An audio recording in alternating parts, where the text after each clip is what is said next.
So the following passages are from the book The Essential Communitarian Reader by Amitai Etzioni. And I'm just going through these passages just to provide a framework, a basis to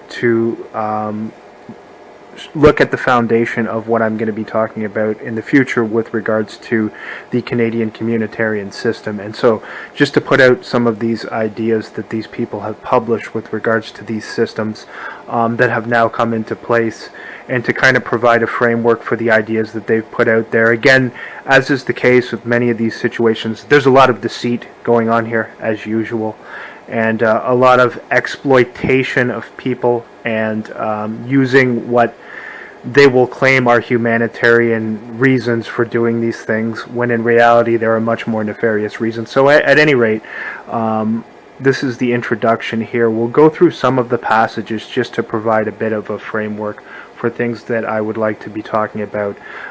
When I talk about the communitarian system, I'm going to be doing a series of videos on that, and we'll go from there.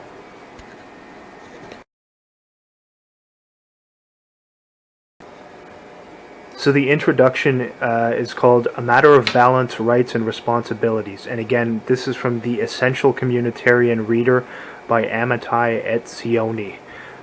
The responsive community, the source of the articles assembled here, was created in 1990 with the intention of providing a forum where new communitarian thought could be fashioned. The editors recognized that communitarian ideas can be found throughout history, although the term itself was coined only in 18. Although the term itself was coined only in 1841 by Barmby, who founded the Universal Communitarian Association. In this and other 19th century usage, communitarian means a member of a community formed to put into practice communistic or socialistic theories. Again, let's reiterate that. Just go back here. In this and other 19th century usage, communitarian means, quote, a member of a community formed to put into practice communistic or socialist theories, unquote. The more common and contemporary usage of, pertaining to, or characteristic of a community first appeared in Webster's 1909 dictionary. Communitarian thoughts are found in the writings of the ancient Greeks. For instance, Aristotle's comparison of life in the small city and the large metropolis in the Old and New Testament. This is nonsense, because they aren't in those books at all, but definitely not in the New Testament. I mean, again, you can just take things out of context and skewer them and try and present them to fit whatever narrative you want to. This is me interjecting here, just providing some commentary. And then they continue on, in Catholic social thought, and among early sociologists such as Ferdinand Tönnies, Emily Durkheim, Robert Nisbet, Robert E. Park, Talcott Parsons, William Kornhauser, among others. I myself began my training in sociology and social philosophy under the tutelage of Martin Buber in Jerusalem, who wrote a fine communitarian book, Paths to Utopia. Throughout history, there have been hundreds of attempts to create new communities, from the Shakers to communal settlements in Palestine. Yeah, interesting. Interesting that he brings that up.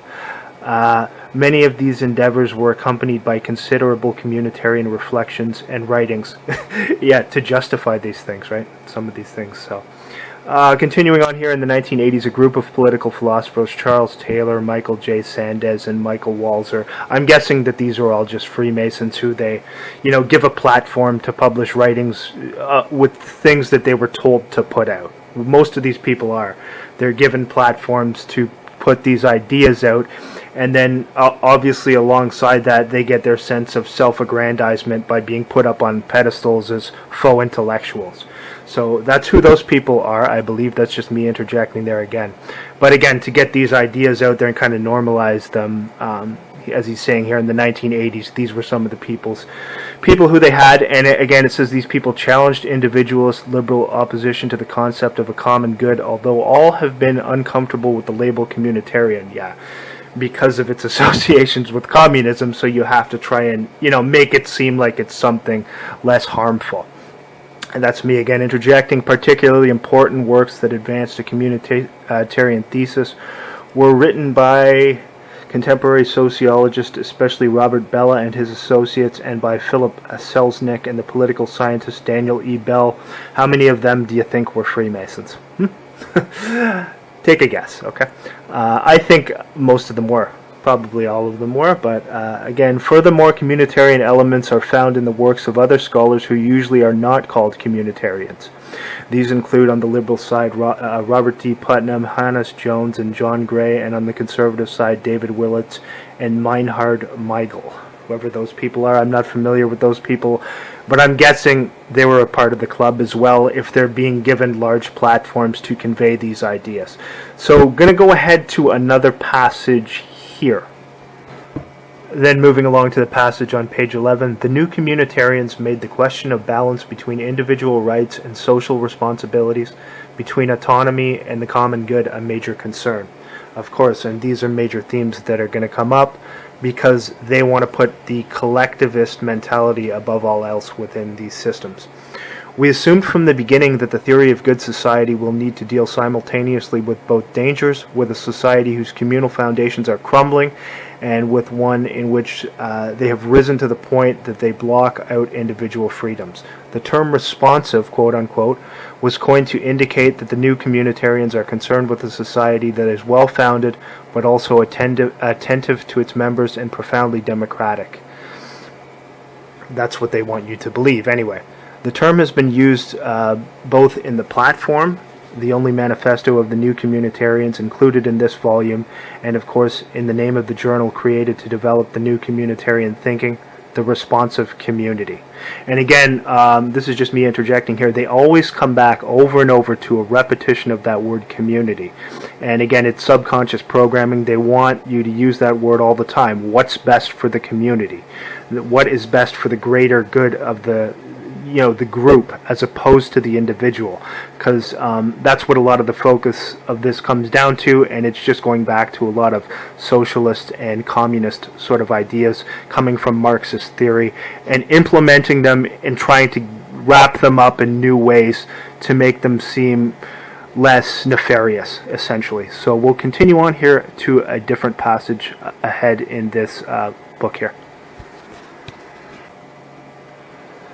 New communitarians advance the argument that mandatory drug testing is justified only when those tested directly hold the lives of others in their hands, such as train engineers, pilots, police, etc., rejecting both the liberal ACLU notions that privacy rights preclude testing anybody and the conservative quest to test one and all indiscriminately. So again, what has to be fit in with this communitarian agenda? Well, the normalization and the acceptance of hard narcotics. But again, they're wrapping it up in this deceitful gift wrapping paper to kind of camouflage it as something they're doing for noble causes, right? And obviously, if you understand the Brave New World agenda that Aldous Huxley predicted, with this normalization of hard narcotics, that was all part of it, and that's what we're seeing coming into place, and that is all part of the norm within these Canadian communitarian systems that we have in place here. So again, they have to try and deceive people into thinking that into normalizing these things, essentially. So the normalization of hard narcotics, slow and incremental, has been a big part of this whole ideology here. Continuing on. Communitarians have highlighted, especially on the pages of the responsive community, that much of social conduct is, and that more ought to be, sustained and guided by an informal web of social bonds and by moral voices of the community. Okay, so you understand what that is. So they're talking about essentially leaders within the community, i.e. pillars of the community, as they always say. Reference to pillars, very common within Freemasonry, with Yakin and Boaz, the two pillars of Freemasonry. It's not by accident that they refer to these people as pillars of the community. So in other words, the moral comprehension of the community is to be basically arbitrary, is to be the moral conduct of the community is to be sustained and guided by people who they have appointed, and of course many of these people in these situations who are put in as these quote-unquote community leaders are Freemasons, right? pillars of the community. It's not by accident that they use those words, pillars of the community. People who are community leaders, of course. And so they're going to determine what's right and wrong in these communities, and they're going to be determining who is to be accepted in these communities and who will be deemed as an outcast, people who they don't want in these communities, people who they will be required to harass, ostracize, and drive out of these communities, which ties the whole communitarian system in with what they do with organized stalking and harassment campaigns in this country. We can clearly see that, and we can see the correlation here. Continuing on. Thus, communitarians have pointed out that if one simply arrests drug dealers, others will step in and take over their quote-unquote jobs, and that the government, which has been unable to stop drug dealing even in prisons, maybe that's because all of the people who they're working to stop it are Freemasons who are allowing these things to happen, huh? That's just me interjecting. Who are allowing drug dealers to operate. You're not going to tell them that, though, are you? Of course not. Is surely unable to stop the problem in free society without itself becoming a police state. So you understand what they're doing here. Again, this is the old libertarian agenda that they're mixing in here, where they try to justify pushing towards legalizing all hard narcotics and saying that it's for the greater good of the quote-unquote communities that they do this. So they want people to be out of their minds running around on meth and crack, and then they want to just use the excuse that, well, by doing this, they're stopping violent criminals and all these people who are profiting from the drug trade. What they're not telling you is that a lot of these violent criminals and people within the drug trade are allowed to operate now anyway, through corruption in the police, all intertwined with Freemasonry in the police, okay? So these are things that they're clearly intentionally omitting. And from the time that this was written in the early 90s, obviously up to now, that whole agenda has increased exponentially. Continuing on.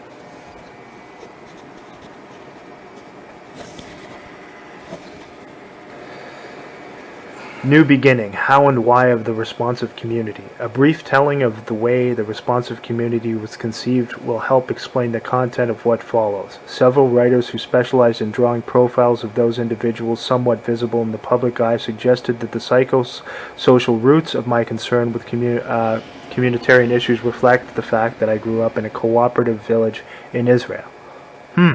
This is the writer again saying this. Interesting, huh? More immediately, as I see it, the apple that hit my forehead, referring to Isaac Newton and the apple, the nonsense there, was a finding that I came upon when teaching ethics at the Harvard School of Business in 1989.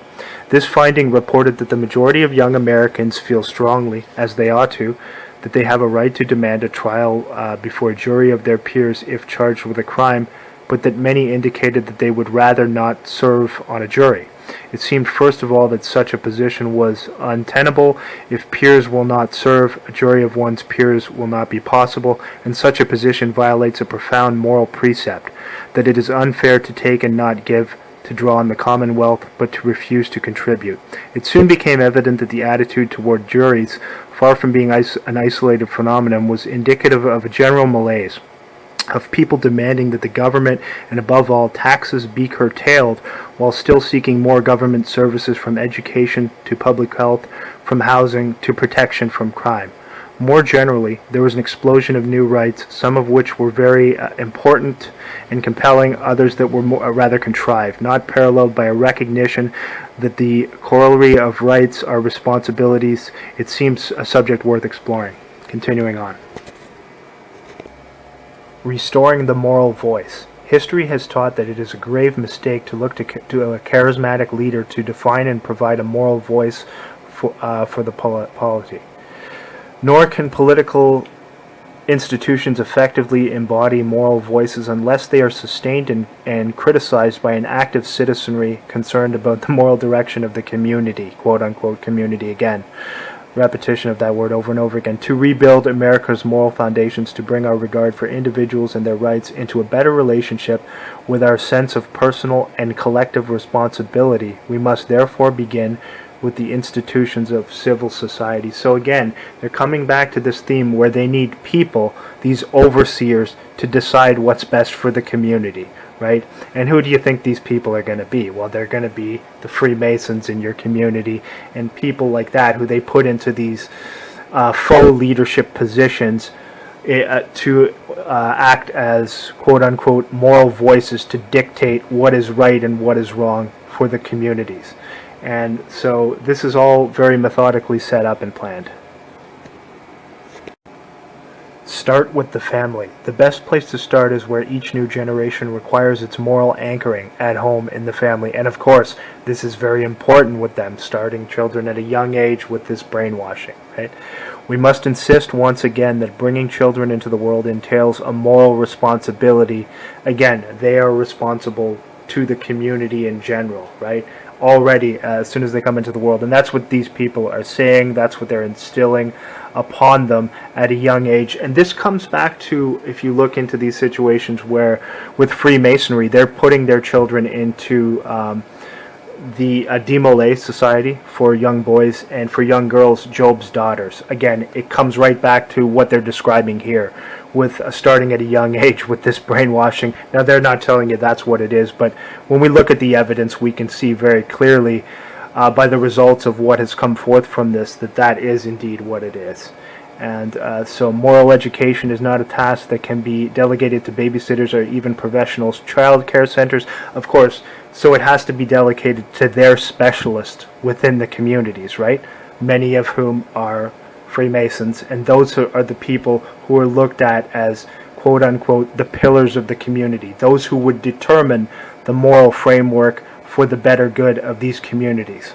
And in other words, deciding what is right and wrong, who should be in these communities, etc. So it comes back to that system there, and you can see the links there between the whole, a lot of the Marxist ideology coming right out into that.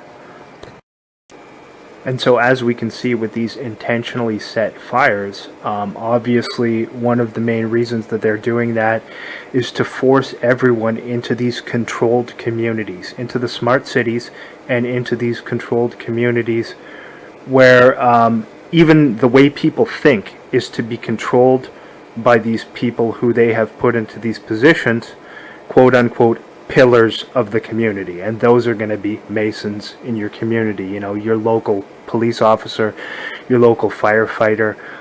People like that will be used to spread the deceit and to control and manipulate people within those communities. And they use them because people are going to look at those people as legitimate authority figures, thinking of them as being people who are there for the better good of the community, because they think that those people actually do the job you're told they do, when in reality those people take part in some of the most gross and nefarious activities imaginable, and most of what you're told they do is just a lie. So again, there is a tremendous amount of deceit that goes into this, and the Canadian Communitarian system thrives on deceit and manipulation of others, controlling people via means of deceit and manipulation. And of course, these people, these pillars of the community, these Masons who they use to do this, are very, very important in doing this, in controlling the way people think in these communities, in telling people, well, we think this would be best for the community. If you don't agree with that, well, you know, you might become ostracized, you might become a pariah. And also, these are the people who they use where if they have somebody who has been placed unjustifiably on a watch list simply for speaking the truth, or maybe for speaking dissident opinions against the state, these would be the people who, when the person moves to a different community, would be immediately contacted and told to spread lies, deceit, and slander in order to enlist people within the community to harass, stalk, and do these gaslighting techniques against this person, and try and convince these people that they're doing this for the better good of the community, when in reality they're just harassing a law-abiding citizen. So it comes down to using these people, these Masons, who have been given more authority than others in society, and who obviously are not subject to the same laws that many of the rest of us are, to deceive and manipulate people into committing grossly antisocial acts against their fellow citizens, and telling them that they're doing it for the better good of the quote-unquote community. So that's just a small part of how this system operates, but looking at some of their writing kind of gives a brief overview, a brief insight into where this is coming from. Again, this is just the first bit that I want to talk about here, and again, coming back to that term, pillars of the community, Freemasons. The two pillars, Joachim and Boaz, having people in these leadership roles in the community, and of course these people in turn are receiving instructions from their lodges, and the lodges are receiving instructions from people up above, namely the intelligence agencies that literally control our countries. And they in turn are, of course, are just the subjects, are just the enforcement arm of the Zionist bankers and the crown, the people in control. So we see literally the entire communitarian system has a chain of command, and this is how it operates. And a lot of it comes down to manipulating people by telling them they're doing good, by committing antisocial and almost criminal acts, and also deceiving others, participating in deceiving others. It comes down to trying to convince people who may ordinarily have been, who may have been in general, decent people, good people, deceiving them into doing these things. You can also very easily look at the correlation between false flags and the communitarian system. Who do you think the people are, these families who they use to partake in these staged events with the media? Well, obviously these are these families, these pillars of the community, right? And they're fine with lying about literally anything as long as it serves the agenda that the state wants to push. So if that agenda happens to be the removal of gun rights in the United States, they will put out the brainwashing and propaganda telling people, well, we're doing this to deceive people. They may be admitting it, that they're doing it to deceive people, or they may not. I don't know how it works behind the scenes because, I'm not a part of that system. But the general idea would be that they would tell people this is for the better good, even though it's deceit and you're participating in something that is gross mass deception. They're trying to normalize this way of getting people to do these things that would have previously been thought of as unthinkable. And so those are the same people who they manipulate into taking part in these things. And another thing that plays a major role in it is the love of money, materialism, people valuing materialism above all else. It has taken many years of programming with the culture and brainwashing people through TV and movies to accept this subconscious programming for a love of materialism, for only valuing money, and as long as they get paid, they'll do whatever. So that's a big part in it, and the Canadian Communitarian system is heavily reliant upon deceit to push all of these agendas, and deceiving and manipulating people, some of whom could have been good people, into doing things that are absolutely evil, and committing these horrible, gross, antisocial acts against their fellow citizens. And telling them that don't worry, it's okay, you're doing it for the better good of everyone in the quote-unquote community. So this is just an overview and the first part here. I will go into more of this, try and do kind of a series of videos of this, and go into more detail and more explanations of at least what I see as going on behind the scenes. I don't know what's actually going on behind the scenes, but I can only look at what we see on the outside and correlate that with what these people say they do, looking at their writings, and also seeing that most of what they say in their writings, they speak through deceit, manipulation, and inversion, but they gift wrap it by telling people that you're doing this for a good cause. And that's the familiar routine, that's the repetition that they use over and over again to get these things done. So this is just the first part here, and kind of an overview and a comparison, and looking at their writings and comparing it to what we actually see happening here in reality.